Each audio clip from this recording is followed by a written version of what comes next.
Bookmarks মানে হচ্ছে আপনারা এইখানে হয়তো আমাকে দেখতে পাচ্ছেন, আমার এই গুগল ক্রোমে দেখতে পাচ্ছেন ফাইবার। এগুলো লুকস লাইক ফোল্ডার, তাই না? আসলেই ফোল্ডার এগুলা। মানে ফোল্ডারের ভিতরে আপনি যত লিঙ্ক আছে আপনি এগুলো রাখতে পারবেন। সার্চ করলেন, এটা আপনার কাছে খুব হেল্পফুল, মানে হেল্পফুল মনে হচ্ছে। এখন আপনি চাচ্ছেন এইটা আপনার এখানে রাখার জন্য, সেভ করে রাখার জন্য এক কথায়।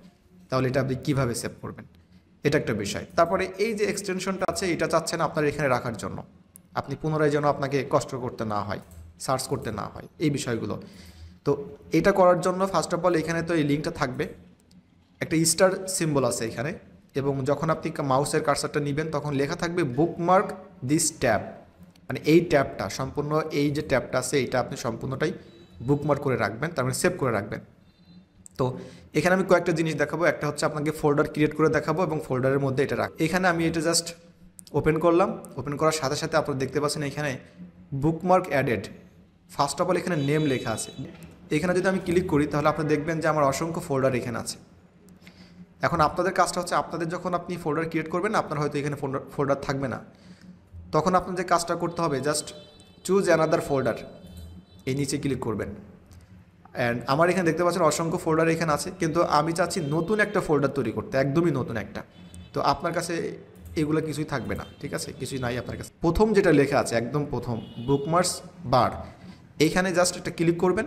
ক্লিক করার পর নিচে এই যে নিউ ফোল্ডারে আপনি ক্লিক করবেন, দেখবেন অটোমেটিক একটা নিউ ফোল্ডার এখানে চলে আসছে। এই যে আমি ক্লিক করার সাথে সাথে এখন আপনার কাজটা হচ্ছে একটা নাম দেওয়া। এখন আপনি যে ধরনের ইনফরমেশন আপনি রাখতে চাচ্ছেন, ঠিক আছে, এটা যদি হয় সাপোজ ক্রোম এক্সটেনশন, ঠিক আছে, তাহলে আপনি এখানে জাস্ট শুধু এক্সটেনশন লিখতে পারেন। ক্লিক করলাম, সেভ করলাম, গায়েব হয়ে গেল, তাই না? এটা গায়েব হয় নাই, এটা আছে। এখন এটা কোথায় আছে আমি দেখাচ্ছি।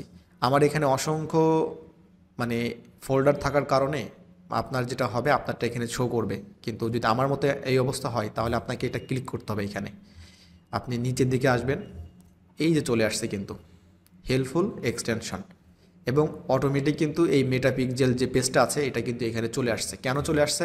কারণ আমি ওই পেজটা দিয়েই কিন্তু এটা করছি। হ্যাঁ, এখন সাপোজ ধরে নিন আমি অ্যামাজনটাকে রাখতে চাচ্ছি। কোথায় রাখতে চাচ্ছি? আমার ওই ফোল্ডারে, যেটা আমি রিসেন্টলি ক্রিয়েট করলাম। জাস্ট এখানে ক্লিক করবেন, এটা অটোমেটিক এখানে সিলেক্ট দেখাচ্ছে। কিন্তু আপনার ক্ষেত্রে নাও হতে পারে, অন্য কোথাও থাকতে পারে। তখন আপনি যে কাজটা করবেন, জাস্ট এখানে ড্রপ ডাউন ক্লিক করবেন, যে ফোল্ডারটা আপনি ক্রিয়েট করছেন, আমি যেটা করেছি হেল্পফুল এক্সটেনশনস, ক্লিক করবেন, ডানে ক্লিক করবেন। এখন আমি এখান থেকে বাদ মানে রিমুভ করে দিচ্ছি সব কিছু। এখন আপনার কাজটা কি, জাস্ট আপনি যে ফোল্ডারটা করছেন এই ফোল্ডারে চলে যাবেন। এখন দেখতে পাচ্ছেন এই ফোল্ডারে যখন আমি আসছি, মেটা পিক্সেল হেল্পার আছে, অ্যামাজনও এখানে আছে। এখন আপনি পৃথিবীর যে ওয়েবসাইটে যেখানে যান না কেন, আপনি আসার সাথে সাথে জাস্ট এখানে ক্লিক করবেন, আর আপনার যে ফোল্ডারটা যেটা আমি ক্রিয়েট করলাম, আপনি যেটা করবেন ওই ফোল্ডারের মধ্যে আপনি জাস্ট একটা ক্লিক করে দিবেন, এখানে অটোমেটিক চলে আসবে। এখন আপনার যদি এইভাবে চলে আসে তাহলে আপনি এইটাকে ধরে আপনি এইখানে আনতে পারবেন। এটা এখানে চলে আসছে। সো এখন আমার যদি এটা দরকার না থাকে, হ্যাঁ, এটা মনে করে আমার দরকার নাই, তাহলে আমি জাস্ট এখানে রাইট মাউস ক্লিক করব, ডিলিট। টোটাল ফোল্ডারটাই ডিলিট হয়ে গেছে। এখন সব কিছু ডিলিট হয়ে গেছে, ওখানে কিছুই নাই, ঠিক আছে। তো এইভাবে করে হচ্ছে আপনার বিভিন্ন কাজের জিনিসপত্র আপনি রাখতে পারবেন এবং মাল্টিপল ফোল্ডার তৈরি করতে পারবেন। মাল্টিপল ফোল্ডার মানে কেমন আমি দেখাচ্ছি। এটা সাপোজ ধরে নিন যে আমার এখানে কন্টেন্ট শিডিউল নামে একটা আছে, ফোল্ডার আছে, তার মধ্যে 3টা জিনিস আছে। আপনি এখানে গুগল ড্রাইভের লিঙ্কও কিন্তু সেভ করে রাখতে পারবেন, সব কিছু পারবেন এখানে। আপনি শুধুমাত্র গুগল ড্রাইভ না, এখানে যে এক্সেল শিট আছে, ডক ফাইল আছে, মানে অনলাইনে যত লিঙ্ক আছে সব কিছু আপনি রাখতে পারবেন।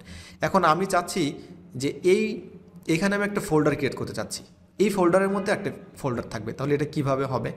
তো এটা করার জন্য যেটা করতে হবে, সাপোজ মনে করেন যে আমি পাওয়ারফুল টিউটোরিয়ালসের যে চ্যানেলটা আছে, এটা জাস্ট আমি চাচ্ছি যে এইটা ওখানে রাখতে, মানে অ্যানাদার একটা ফোল্ডার করব এবং সেখানে হচ্ছে আমি এটা রাখতে যাচ্ছি, মানে কন্টেন্ট শিডিউল, তার মধ্যে একটা ফোল্ডার, তার মধ্যে এটা। তাহলে এটা কিভাবে করব? জাস্ট এখানে ক্লিক করব, আমাকে খুঁজে বের করতে হবে কন্টেন্ট শিডিউলের মধ্যে রাখতে চাচ্ছি। তো এইটা কোথায় আছে? তো আমাকে এখানে চুজ অ্যানাদার ফোল্ডার করতে হবে, অ্যান্ড এখান থেকে আমাকে খুঁজে বের করতে হবে কন্টেন্ট শিডিউল। এই কন্টেন্ট শিডিউলের উপরে যখন মাউসটা রাখবো এভাবে ক্লিক করে, তখন আমি ক্লিক করব নতুন, মানে এই যে নিউ ফোল্ডার, অ্যান্ড এখানে আমি পিটি যে নামটা আপনি দিবেন অ্যাজ যে কাজের জন্য ফোল্ডার, অথবা আমি শুধুমাত্র হচ্ছে ইউটিউব লিঙ্কস মনে করেন আপনি বিভিন্ন ধরনের টিউটোরিয়ালসগুলো দেখেন, তার জন্য আপনি এই ধরনের ইউটিউব লিঙ্কস নামে আপনি লিখতে পারেন, যে কাজের জন্য হতে পারে।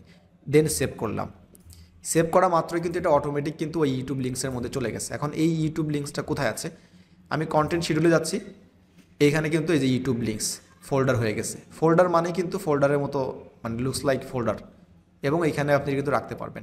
আপনি চাইলে এই ইউটিউব লিঙ্কসের মধ্যে আপনি আরও অনেক বেশি কিন্তু ফোল্ডার করতে পারবেন।